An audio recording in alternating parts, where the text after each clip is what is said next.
Здраво на сите! Ова се мои рецепти и денес ќе приготвуваме пица фиорентина. Овде во мои рецепти, од време на време ќе ви представуваме рецепти за пица. Пицата, како и многу други рецепти, настанала како храна за сиромашните. Користиме готово тесто, но со време ќе ви покажеме како сами да си приготвите тесто. Па, да започнеме со состојките. Ќе ви треба едно тесто за пица, купено или домашно, една конзерва сечкани домати, 3 главици лук, 2 супени лажици оригано, една рака маслинки, 2 јајца, една рака спанаќ, 100 грама моцарела, сол и бибер и маслиново масло. На почетокот ги гмечиме и ги сечкаме главиците лук. Подоцна ќе ги додадеме во сосот од домати, па затоа не грижете се премногу за нивниот изглед. Нивната основна намена е да придонесат за вкусот на тестото. Потоа, исечкајте моцарелата на дискови со дебелина од приближно 1 см.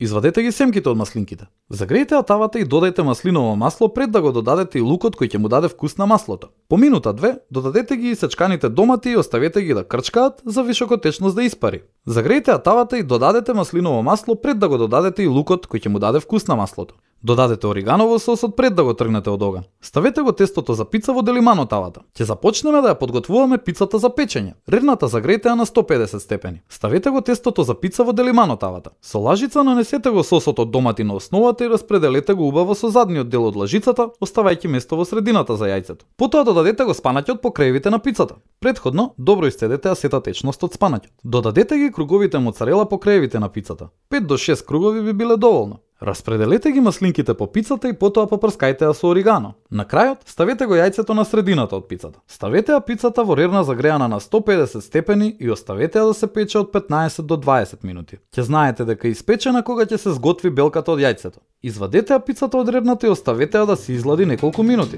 Време е за сервирање. Земете ја пицата и сечете ја на 3 или 4 парчиња. Оваа пица може да биде доволна за двајца заедно со салата или за еден човек како мини оброк. Пица фиорентина има многу верзии. Обидете се да создадете своја верзија повремено менувајќи дел од состојките. И не заборавај, на сите ни е потребна идеја во кујната.